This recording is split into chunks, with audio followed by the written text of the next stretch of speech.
Hi everyone, welcome to Thiyas fashion studio. நம்ம சேனலில் இன்றைக்கி க்ராஷே கிளாஸ் 9 வீடியோ தான் பார்க்க போகிறோம். ஆல்ரெடி நான் கிளாஸஸ் நான் அப்லோட் பண்ணியிருக்கேன். பார்க்காதவங்க போய் பார்த்துட்டு வந்து இந்த வீடியோ பாருங்கள். வீடியோக்குள்ளே போகிறதுக்கு முன்னாடி நீங்களும் க்ராஷே கற்றுக்கணும்னு நினைக்கிறீங்கன்னா ஃபஸ்ட் கமெண்ட்டில் பின் பண்ணியிருக்க வாட்ஸ்அப் நம்பருக்கு சேட் பண்ணுங்கள்.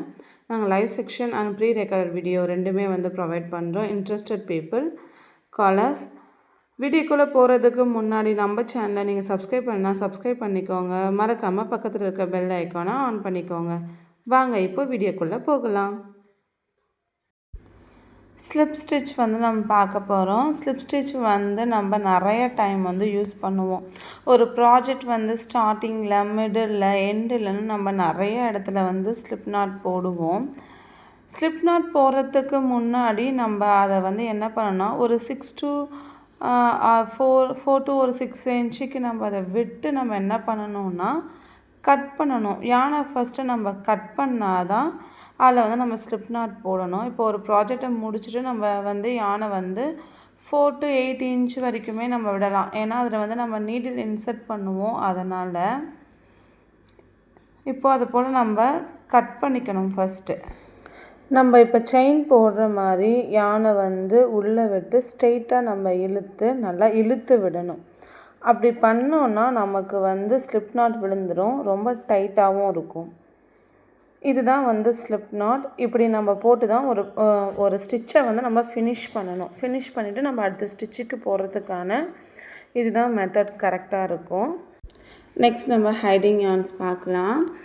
இப்போ ஸ்டார்டிங் அண்ட் எண்டில் நம்ம யான் விட்டுருப்போம். அது ஒரு 6 இன்ச் கிட்ட நம்ம விடணும்.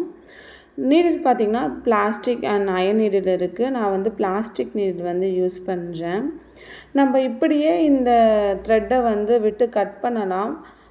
பட் ஆனால் அப்படி கட் பண்ணக்கூடாது. அப்படி பண்ணால் ஃபினிஷிங்கும் நல்லா இருக்காது, ப்ராஜெக்டும் பிரிஞ்சிடும்.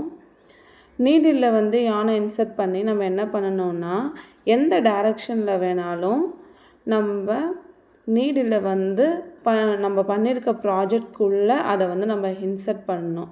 இன்சர்ட் பண்ணி அதை நம்ம ஹைட் பண்ணணும். அதனால தான் இதனோட பேர் ஹைடிங் யான்ஸ்.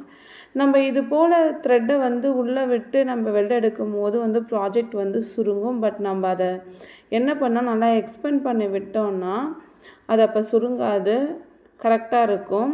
லாஸ்ட்டில் இருக்கிற த்ரெட்டை நம்ம ட்ரிம் பண்ணிடலாம். அப்படி பண்ணோன்னா கொஞ்சம் நல்லாயிருக்கும் பார்க்குறதுக்கு. ப்ராஜெக்ட் ஒர்க்கு இப்படி பண்ணும்போது தான் அதுக்கு நீட் ஃபினிஷிங் இருக்கும். எப்போவுமே நம்ம ஸ்டிச்சஸ் கற்றுக்கும் போது இதுவும் நமக்கு ரொம்ப முக்கியம். ஸ்டிச்சஸ் எந்த அளவுக்கு நம்ம கற்றுக்குறோமோ அதே அளவுக்கு அதே இம்பார்ட்டன்ஸ் கொடுத்து நம்ம இந்த ஸ்டிச்சஸும் இது போல் சில டிப்ஸும் நம்ம கற்றுக்கணும். இப்போ ப்ராஜெக்ட் இதை முடிச்சாச்சு. லாஸ்ட்டாக ட்ரிம் பண்ணி பார்க்கலாம்.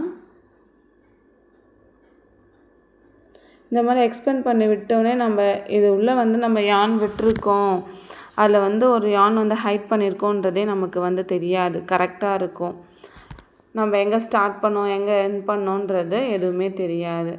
இது போல் தான் ஒரு ப்ராஜெக்ட்ஸை நம்ம முழுசாக பண்ணும்போது இந்த ட்ரிக்ஸை நம்ம யூஸ் பண்ணுவோம்.